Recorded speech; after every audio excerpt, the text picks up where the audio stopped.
इस वक्त की बहुत बड़ी खबर आ रही है। इजराइल में सेड्रट इलाके में 2 केमिकल फैक्ट्रीज में आग लगी है और आग की लपटें काफी दूर तक देखी जा सकती हैं, धुआं देखा जा सकता है और यहां पर राहत बचाव कार्य जारी है। लेकिन इस आग लगने के बाद इस पूरे इलाके में, इजराइल में जो खबर फैली वो इस तरह की खबरें फैलने लगी कि यहां पर बड़ा धमाका हुआ है और यह कहा जाने लगा कि क्या यहां पर ड्रोन स्ट्राइक हुई है। देखिए, इस तरह की खबरें फैली इजराइल में और उसके बाद वहां पर जो स्थानीय लोग हैं उनमें जबरदस्त खौफ का माहौल देखा जा रहा है। और ये जो दोनों केमिकल फैक्ट्रीज हैं दोनों सेड्रट इलाके में। देखिए, एक तो ये वो इलाका है जो बीर शेबा के करीब है। अगर आप जेरूशलम से बात करें तो करीब 70 किलोमीटर के आसपास डिस्टेंस होना चाहिए इसका। और ये वो इलाका है जहां पर पहले भी ईरान की तरफ से बड़ी स्ट्राइक्स हुई हैं, ड्रोन स्ट्राइक्स हुई हैं, मिसाइल स्ट्राइक्स हुई हैं। ये इंडस्ट्रियल इलाका है। यहाँ की 2 बड़ी केमिकल जो फैक्ट्रीज जो हैं, इसमें अचानक आग लगती है और कुछ लोगों ने ऐसा दावा भी किया कि भाई धमाके हुए उसके बाद आग लगी, इसलिए इस तरह की खबरें फैली कि ये ड्रोन स्ट्राइक थी। हालांकि अभी इस बात की पुष्टि नहीं हुई है कि ये ड्रोन स्ट्राइक थी या नहीं। और इस तरह से देखिए, अब इजराइल में अगर कहीं धमाका हो जाए तो बड़ी स्वाभाविक सी बात है कि जितनी मिसाइल्स मारी हैं ईरान ने और जितनी ड्रोन स्ट्राइक करी हैं पिछले बार जब भी जंग हुई उस बीच में, तो इजराइल में खौफ का माहौल, पैनिक होना साधारण सी बात है। तो हुआ ये कि ये जैसे ही खबर आई उसके बाद इस तरह की खबरें फैलने लग गई कि भाई ये ईरान की तरफ से ड्रोन स्ट्राइक कर दी गई है। उसके बाद पैनिक का माहौल था, लेकिन वहाँ पर जो है फायर फाइटर्स पहुँचे, आग को बुझाने का काम शुरू हुआ। लेकिन इस बीच एक और बड़ी खबर आ गई। देखिए, अभी ये धमाका हुआ ही था, आग लगी ही थी, इसके बीच में खबर आ गई कि इस 2 में से एक फैक्ट्री से अमोनिया गैस लीक होनी शुरू हो गई। बड़े इलाके में धुआं और आग और धुआं का प्रभाव था। तो उसके बाद ये सेड्रट जो देखिए जो खबर है, द सेड्रट municipality instructed resident of the nearby neighbourhood to remain indoors and keep their windows shut. जो वहाँ की लोकल गवर्नमेंट है, बॉडीज़ हैं, उन्होंने इस तरह के निर्देश जारी कर दिए कि जो सेड्रट के आसपास के इलाके के लोग हैं वो अपने घरों के अंदर रहें, खिड़की दरवाजे बंद कर लें, बाहर ना निकलें। यानी पैनिक का माहौल था, क्योंकि खबर ये थी कि अमोनिया गैस लीक हो रही है। अगर ये बड़े पैमाने पर लीक हो जाए तो इससे काफ़ी नुकसान भी हो सकता था। लेकिन अभी जो लेटेस्ट खबरें हैं उसके मुताबिक फायर फाइटर्स मौके पे हैं। इस बात की जांच जारी है कि वाकई यहाँ से अमोनिया लीक हुई है, नहीं हुई है, और अगर हुई है तो कितनी मात्रा में हुई है, इसकी अभी पूरी जानकारी आनी बाकी है। इस तरह से भी कुछ जगह से दावे हुए हैं। जो इजराइल के अखबार आप देखें, इजराइल का मीडिया देखें, तो वो इस तरह के दावे हो रहे हैं कि अमोनिया लीक नहीं हुई है। लेकिन इस तरह के भी दावे हैं कि अमोनिया लीक हुई है। अभी स्टेटस क्या है वो पता चलेगा। इस इलाके में देखिए इतना ज़बरदस्त पैनिक का माहौल था कि जो सेड्रट से होते हुए जो ट्रेन्स जाती हैं उनको सेड्रट स्टेशन पर रोकने से मना कर दिया गया। उन्हें कहा गया कि आप फ़ौरन यहाँ से आगे निकल जाइए, इस स्टेशन पे आप ना रुकेंगे।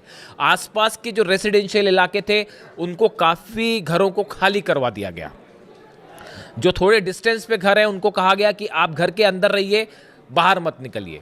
यानी आप देखिए इस पूरे इलाके में, दरअसल देखिए ये बीर शेबा के करीब वो इलाका है सेड्रट का जहां पर ईरान की तरफ से शाहिद 136 ड्रोन्स ने, खास तौर पर जो 12 दिन की जंग हुई थी, इस जंग की बात नहीं कर रहा हूं मैं, पहले वाली जो जंग हुई थी, 12 दिन की जंग हुई थी जिसमें ईरान ने अपनी मिसाइल्स और ड्रोन की असली पावर दिखाई थी पहली बार दुनिया को, और इजराइल घुटनों पर था। और ये हालात थे कि धमाधम मिसाइल्स गिर रही थी और बिल्डिंग्स गिर रहे थे इजराइल में। और उसके बाद जो है वो पहली बार ताकत देखी थी दुनिया ने कि ईरान की मिसाइल्स और ड्रोन की क्या ताकत होती है।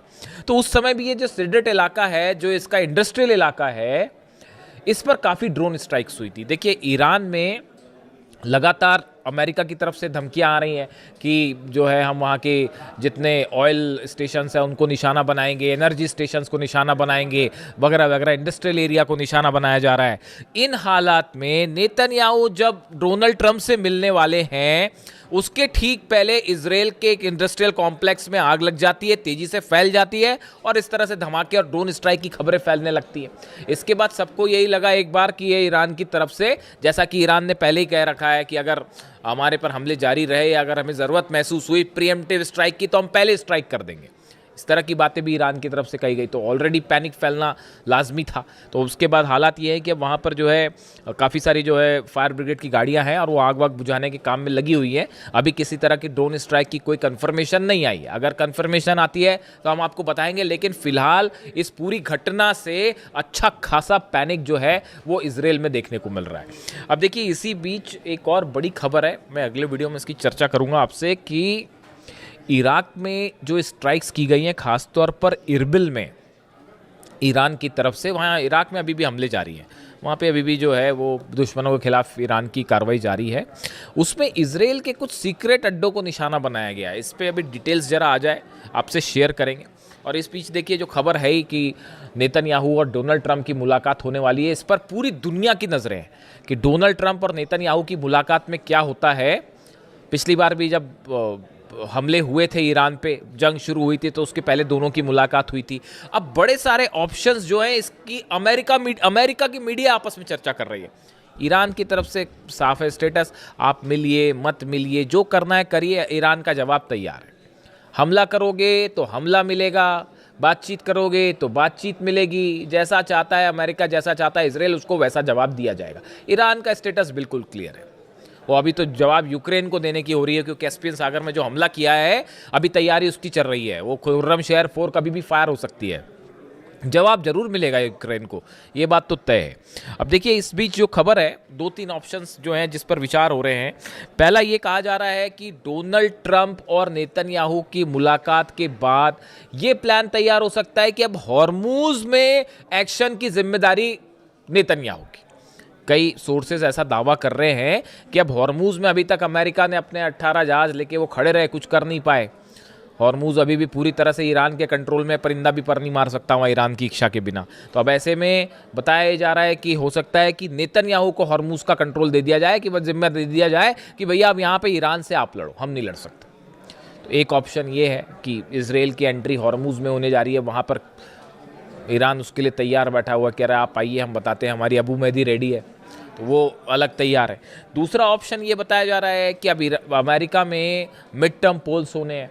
अब यहाँ बड़ी समस्या ये है, जॉर्डन में बेस तबाह हो गए, सोल्जर्स मारे गए, कुवैत में पेट्रियट तबाह हो गया, बहरीन में पेट्रियट थर्ड सिस्टम तबाह हो गए, तो भयंकर नुकसान हो गया। अब सैटेलाइट इमेजेस सामने आने लग गई हैं, और जो रिपब्लिकन सांसद हैं डोनाल्ड ट्रंप की पार्टी के, वही सवाल उठाने लगे हैं डोनाल्ड ट्रंप पर, कह रहे हैं कि भाई आपने हासिल क्या किया, आपने ईरान जाके ऑपरेशन किया, आपने हासिल क्या किया। आप कह रहे थे रिजीम चेंज होगी, वो भी नहीं हो पाई। आप कह रहे थे कि यूरेनियम पर कौम कब्जा कर लेंगे, वो भी नहीं हो पाया। तो फिर आप कर क्या पाए वहां जाके?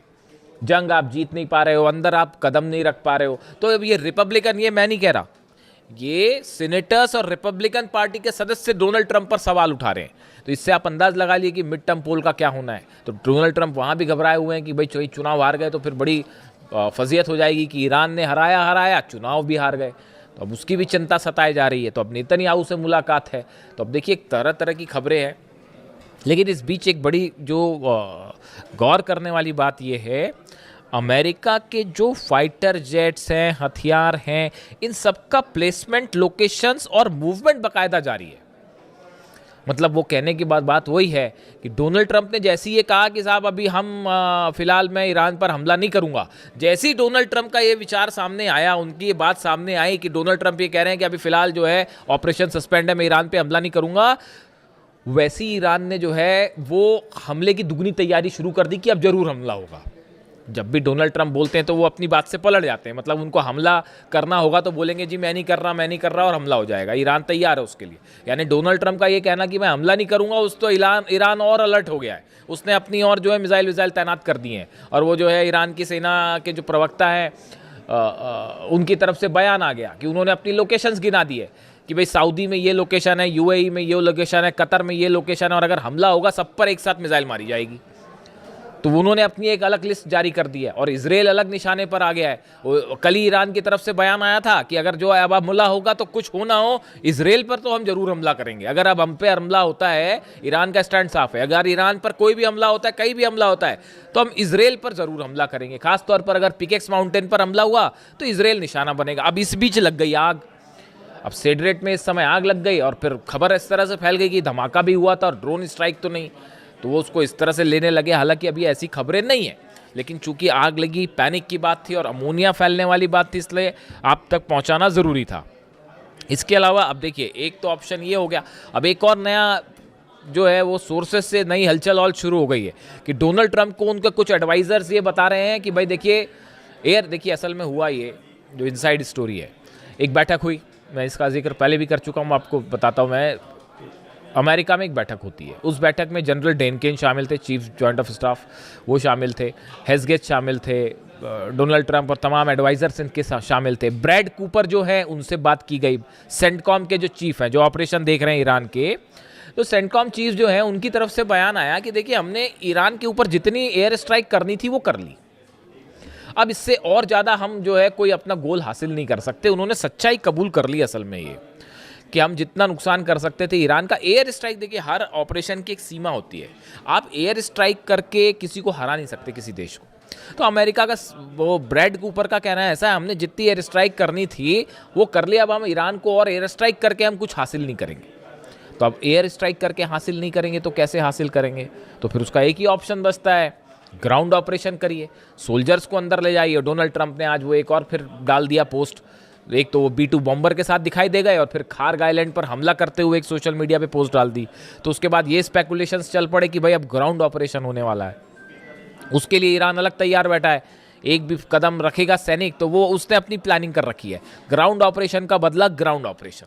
इधर से अमेरिका की सेना घुसेगी, उधर ईरान की सेना जवाब तो देगी, वो लड़ेंगे, वो तो अलग होगी मारकाट, लेकिन उसके बाद ईरान की सेना भी कहीं भी घुस सकती है साहब, ये इस बात को भी समझ लीजिए। पता चला इराक पे कब्जा कर लिया, घुस गए अंदर, कुवैत में घुस गए अंदर, कुछ भी हो सकता है। ये जो है इन्होंने अपनी अलग पॉलिसी तैयार कर रखी है ईरान ने कि वो दुश्मन से एक कदम आगे चलेगा, मतलब जो चीज़ नहीं सोची होगी वो कर लेंगे। इस तरह की खबरें थी भी पहले कि अब जो ग्राउंड ऑपरेशन बार बार जो अमेरिका करता है, ग्राउंड ऑपरेशन, इस बार ईरान की सेना ने भी ग्राउंड ऑपरेशन का प्लान तैयार कर रखा है कि कैसे घुस के मिलिट्री अड्डों पर कब्जा किया जाए अमेरिका के, इसका प्लान भी तैयार है। वो 8 लाख सैनिक ऐसे ही नहीं बैठे और बड़े गुस्से में बैठे हैं साहब अली खामेनी साहब की शहादत के बाद से, वो कुछ भी हो सकता है। तो फिलहाल ये खबर आप तक पहुंचानी ज़रूरी थी। इससे जुड़ा जो भी अपडेट होगा, नेतन्याहू और ट्रंप की मुलाकात पर हमारी खास नज़र रहेगी। वॉशिंगटन से देखते हैं क्या निकल के आता है, जो भी अपडेट होगा आप तक पहुंचाएंगे। Thank you so much.